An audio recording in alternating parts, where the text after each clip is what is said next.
body now. It is an action principle which denotes 4 primary elements that display this driving principle of life. They are performance, obligation, responsibility, and sincere emotion. These are the 4 elements of love. Performance, obligation, responsibility, and sincere emotion. 4 primary elements of L-O-V-E, love. Come on now. You love someone, then you will perform for them. You will do the task and the things that are necessary to display and show love. That's right. If you love someone, you'll be obligated to them. Not obligated to everyone and everyone else. Doing everything for the world, but very little for your own. Charity begins at home, then spreads abroad. I remember one day I looked out my window and I saw a man and his wife and their 2 children rummaging through the garbage pails, looking for food. They weren't even taking the bottles. They were looking for thrown away food. And I looked at them and I came off my terrace and I said, "Sir, if you just wait right there, I want to just speak to you." And he waited and I came outside and I took $100 that I had and I gave it to him and his family. And I pray that this will prevent you from continuing to do what you're doing, but if not, sir, hopefully it will help you get down the road and make a better day. That man stopped going through the garbage pails, hugged me, and took his family and went down the street. You understand? What propelled me to do that? Or what propels us to do these kinds of acts of kindness? It is love. Love that I'm thankful that my family is not in that condition, and love that I don't want to see him, a fellow human traveler. Yes. I've given money to white people. I don't care what the color is. I didn't give them $100, but I give money to them.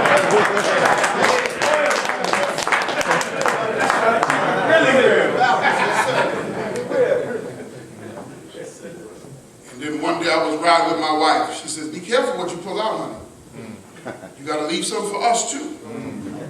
It's not about having something. It's about understanding a person's need. Come on. That's love. Come on. What about us right next to one another? Go ahead. Can we not understand our needs? But you know what the problem is? Sometimes we like to perform usury on a person's love. Stay there now. Stay there. Stay there. You can't come to a person saying you need help for one thing, but never use it for what you got it for. You use it for something else. That's usury. And usury is prohibited in Islam. As a matter of fact, that's the only thing Allah said he would go, not the only thing, but one of the things that he said he would go to war against. He says in the Quran that he will blot out all forms of usury and he will cause charity, love to prosper. Go ahead. So when you love, you perform, you are obligated, you are responsible. Meaning you take care and concern in what you do and how you do it. It's like taking care of someone's children. But you just let them run around and do whatever they want to do. They wear them diapers and they done did it 3 hours ago and you don't even care about helping them out. That's not being responsible. You're obligated, but you're not responsible. Come on, bring it home. Then we have to have sincere emotion. The woman wants you to say, baby, can you just say you love me? You haven't said it in 90 days. Can you at least say, yeah, I love you, woman? I mean, what's that? Was that sincere? Is that what you want when you want to get love? Yeah, I love you, man. Come on, get it over, get it done. You finished yet? You wouldn't like that. You would say, that's not the way to love me. Well, then how about finding a way to love the woman? Always wanting the woman to love us, but we don't want to love them back. The right way. So Allah says in the Quran, send good before yourself. Come on. Huh? thinking she's your tilth. But what about that? Her mind. You need to send good before her mind, not even wanting anything from her on the physical plane or the conjugal plane. You just want to have a good dialogue with her. Maybe there's something I need to talk with you about. How are you feeling today? How was your day? Did it go all right? Did everything go? Really had a bad day today? Well, you know what, baby? We can put this off to another time. Well, why? Because I love you. And I don't want to put anything on your mind right now that maybe you just can't handle. See, you do those things out of the spirit of love.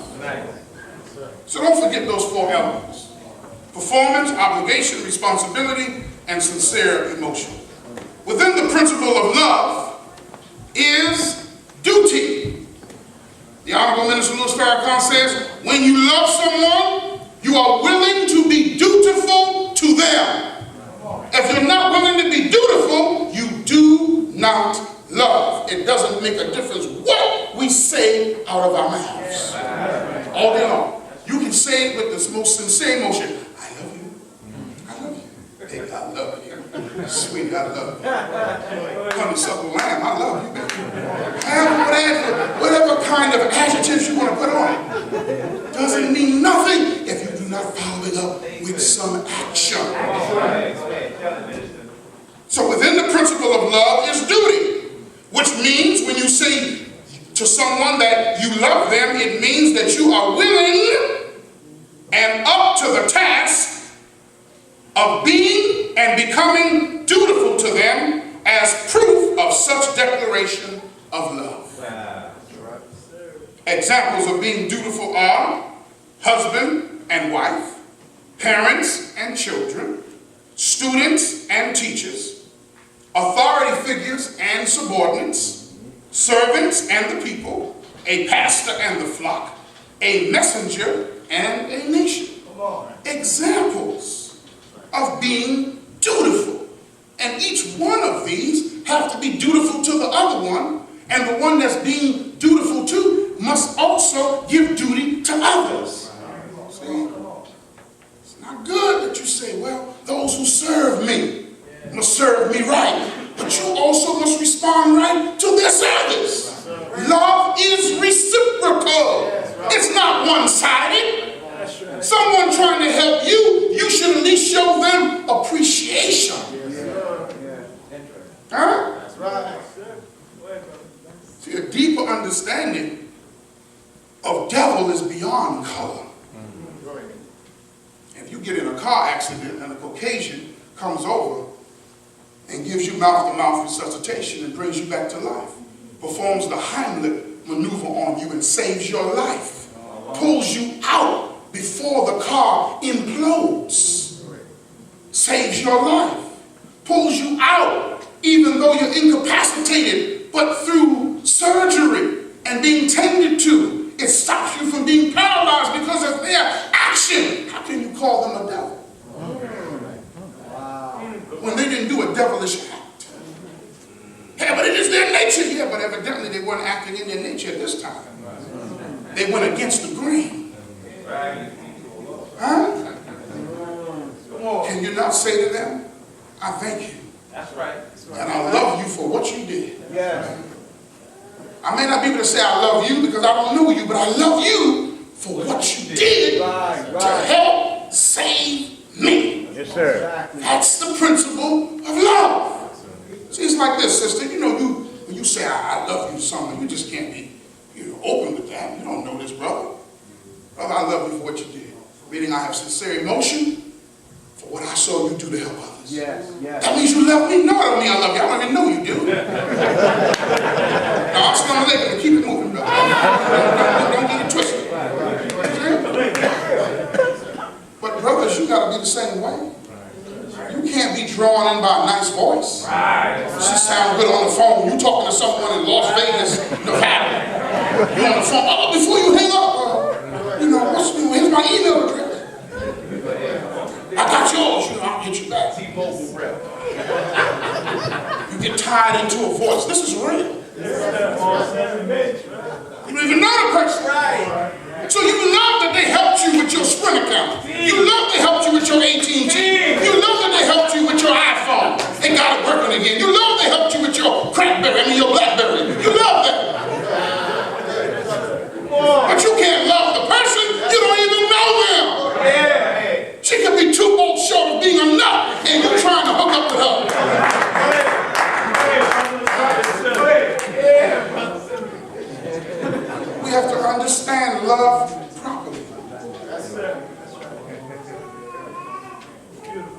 The Most Honorable Elijah Muhammad teaches us that love is freedom, justice, and equality. That's a perfect meaning of the word love. And if you love someone, you give them a full and complete freedom. If you love someone, you will deal with them with balance. Equity. If you love them, you'll give them justice, which the Honorable Elijah Muhammad says is fair dealing. He teaches us that justice lies down with us and justice gets up with us at every waking moment of our life. If you say you love, here's some examples now on freedom, justice, and equality as the Honorable Elijah Muhammad teaches. If you say you love your children, you eventually at the right time let them go and let God have his way with them. You can't keep your children in a cocoon forever. Tell them, you my child, and here they are, 25 years of age. You my child, at 32 years of age. You my child, at 45 years of age. Yes, you gave birth to them, but they're not your child any longer. The Honorable Minister Louis Farrakhan says when our children get to the age of 18, you got to let them go a little bit. They're going to go through their phases of life. We cannot hold them and think that that's going to make them better. We did that part for the years that we could do it. We forced them to come to the mosque, forced them to come to the church, meaning if they didn't want to go because they're looking at the dunya or the world, or they want to stay home and stay on Xbox, or they want to see a reality TV, they got something else on their mind. You said, no, if I'm getting up in this house, everybody getting up in this house. If I'm going to the mosque, everybody going to the mosque. Let's go, get a dress. I know you want to wear me out and you want me to feel like, okay, you're going to be late, so I want to get on time. No, we all going to be late today, but we're going to make it to the mosque. You did that. Now they're young adolescents. You start running that diatribe, they look at you.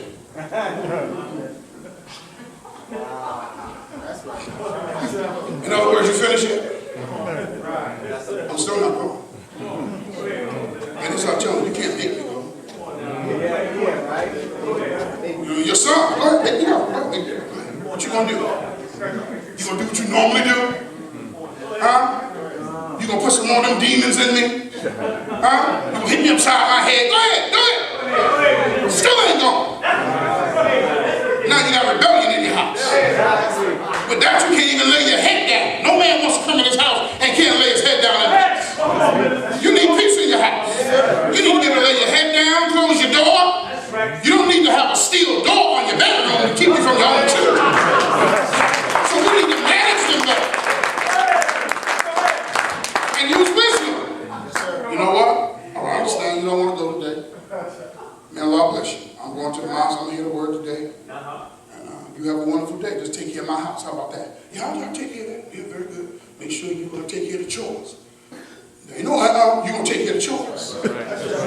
Otherwise, you might have to find another address by the time I get back here.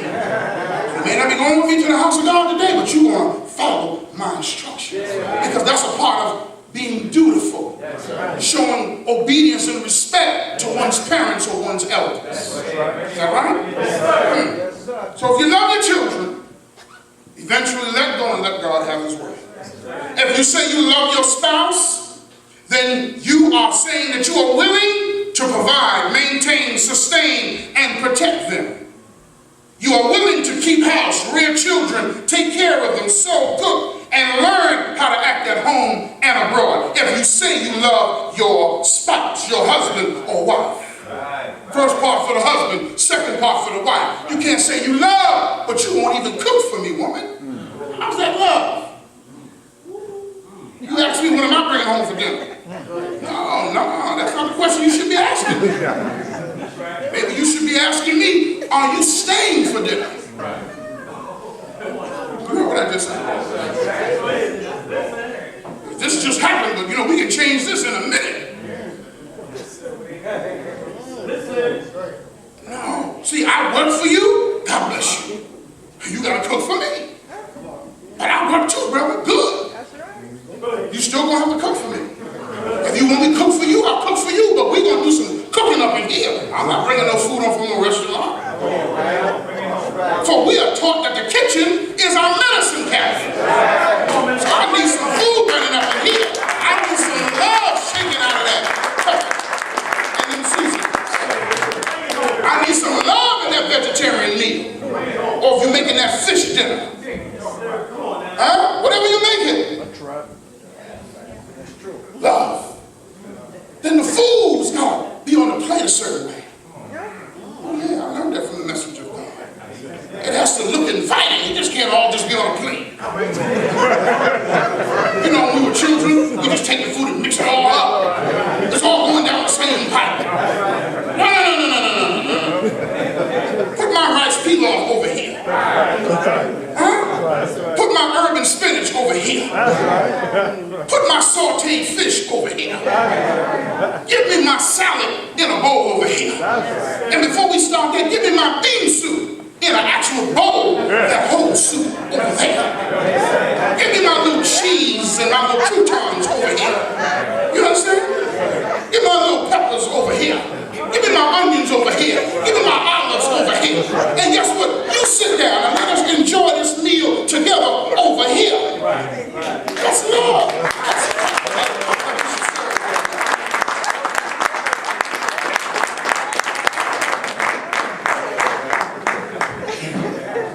So if you say you love your spouse, that's what you should do. Let's go a little further.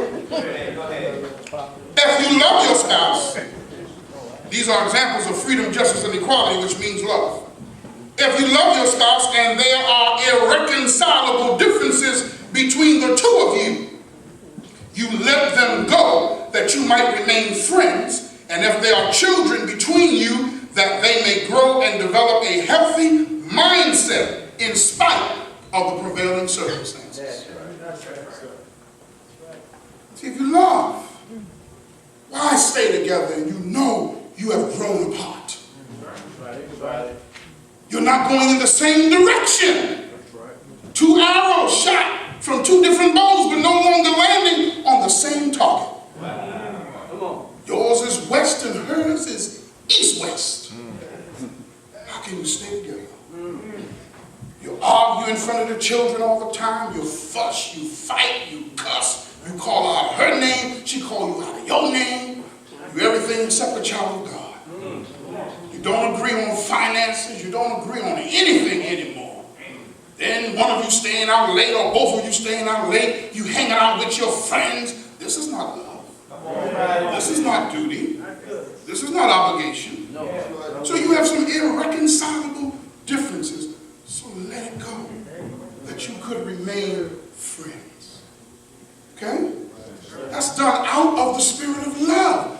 Then the children won't have to worry about being in a broken home because they know that they still have their mother and they have their father who will look after them. That's right. Out of the principle of love. Okay, now let's move on. If you love your spouse and there are problems and difficulties in a relationship and you still find value in them, then you work at reconciliation. Okay? Sometimes we break apart too quickly. We break apart when it's just a hurdle that we need to overcome. If you still find value in your spouse, why are you going in another direction? The Honorable Minister Louis Farrakhan says, turn in the direction of the difficulty and challenge it that you may overcome. You may not win in every instance, but how are you going to know when you don't even attempt to struggle for balance? We don't even attempt to overcome. Talk to some successful married couples. They've been through something in their lives, some of them, that they overcame. You say you've been together 35 years, yes. But in the 15th year of our marriage, this is what took place. But we found value in one another, worth in one another. And then the minister taught me to ask this question. Are you still willing to be dutiful to the brother? Are you still willing to be dutiful to the sister? And if you are, then you have the presence of love. You have what it takes to work and forgive and reconcile and develop a perfect union, but you must have at the core of it the principle of love. That have the four elements: performance, obligation, responsibility, and sincere emotion. Lastly, if you love your students, then teach them principles of truth and give them guidance and direction, and make room in the assembly for them to excel and become the leaders of tomorrow, always remembering where you came from. If you love, we prepare for the future. But the future must remember that you came from somewhere. And just because we prepare doesn't mean we're going off the scene. Our beloved minister's been preparing a nation of us to lead, but he's still here, turning 79, working harder than all